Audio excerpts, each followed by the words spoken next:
Welcome to The Explainer. Today, we're digging into the life of one of modern India's most polarizing figures, Vinayak Damodar Savarkar. We'll be walking through his story as it's told in the Gujarati biography, Sin Purush, which literally translates to Lion Man. All right, let's just jump right in. Our story doesn't start with a birthday. It starts with a vow, a really intense pledge made by a teenage Savarkar in front of his family's deity, Bhavani. According to the source, this single moment basically set the tone for a life of relentless and, often violent revolutionary action. So, to really get who this man was, the biography takes us all the way back to his early years in Maharashtra. It paints this picture of a leader who was, well, pretty much born, not made. Even as a kid, his actions were, let's say, a little bigger than just schoolyard games.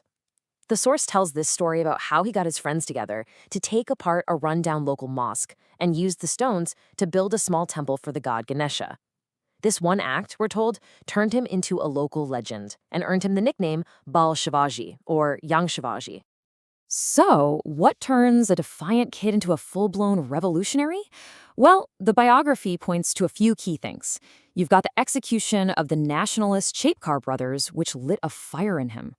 Then there are the inspiring writings of the Italian unifier Mazzini, and of course the injustices he saw in the British response to the plague. All of this kind of combined into a perfect storm that set him on his path.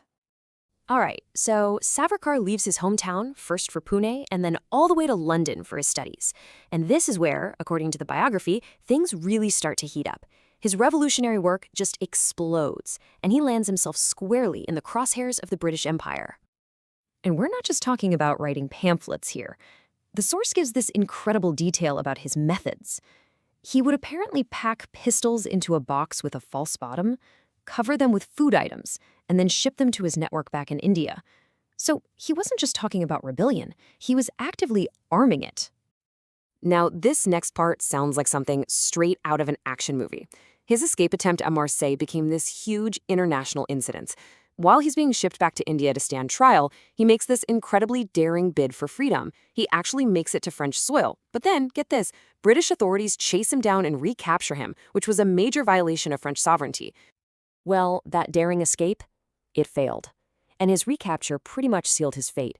He was put on trial, and the sentence they handed down wasn't just meant to lock him up. It was designed to completely crush his spirit. He was sentenced to 2 life sentences, back to back. A staggering 50 years. And his destination? The notorious cellular jail in the Andaman Islands, a place feared by revolutionaries and known simply as Kalapani, the Black Water. The biography goes into detail about the brutal, dehumanizing conditions there. I mean, you can just imagine. They were stripped of their dignity, forced into back-breaking labor like turning the oil mill, and subjected to the whims of cruel jailers day in and day out. But here's where his resilience really shines through, and it's a huge theme in this biography. Denied pen and paper, Savarkar reportedly turned the walls of his own cell into a notebook. Using just a thorn, he composed and memorized a massive amount of poetry, a real testament to his will to create something even in the most destructive place imaginable. And while he was fighting to survive, he was also organizing.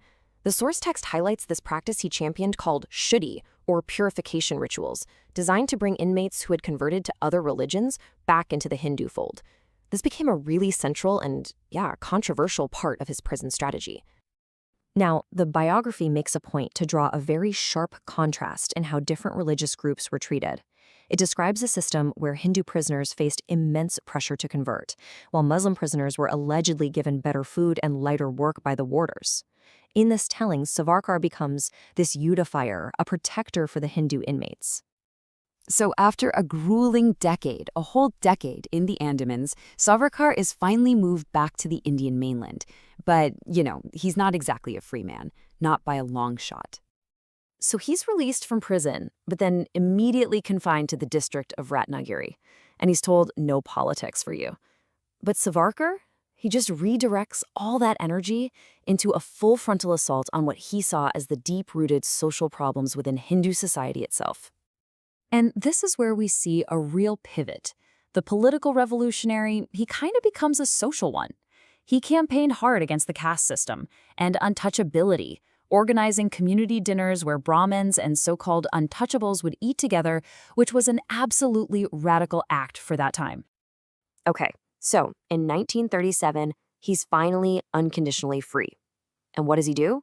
He dives right back into national politics, which kicks off what the source portrays as the most contentious and fiercely debated chapters of his entire story. He becomes the head of the Hindu Mahasabha, and this is where he really starts pushing for his idea of a Hindu Rashtra, or a Hindu nation. This put him in direct and, frankly, staunch opposition to the Indian National Congress and Mahatma Gandhi, especially on their approach to Hindu-Muslim unity and eventually the partition of India. And then comes the charge that would define his legacy for so many people. After Gandhi's assassination, Savarkar was arrested and charged as a co-conspirator. The whole case for the prosecution really hinged on the testimony of one man, an approver, who claimed that Savarkar had given his blessings to the assassins. So what happened in court? Well, in the end, he was acquitted. The judge ruled that there just wasn't any independent evidence to back up the approver's story. But even with that legal verdict, the accusation has shadowed his name ever since, making it one of the most significant and debated moments in modern Indian history. You know, this quote from the biography really seems to sum up his entire mindset. It shows this unwavering, single-minded focus that his supporters would call profound patriotism, while his critics would see it as a dangerous and rigid fanaticism. So, how do we make sense of a figure like this? The biography Singhapurush gives its answer. It paints him as a lion man, an uncompromising patriot forged in fire. But his legacy is still fiercely contested. The questions you see here, revolutionary or reactionary, patriot or partisan, they aren't just historical debates. As this biography shows, his story forces us to confront some really difficult questions about India's past, its present, and its future.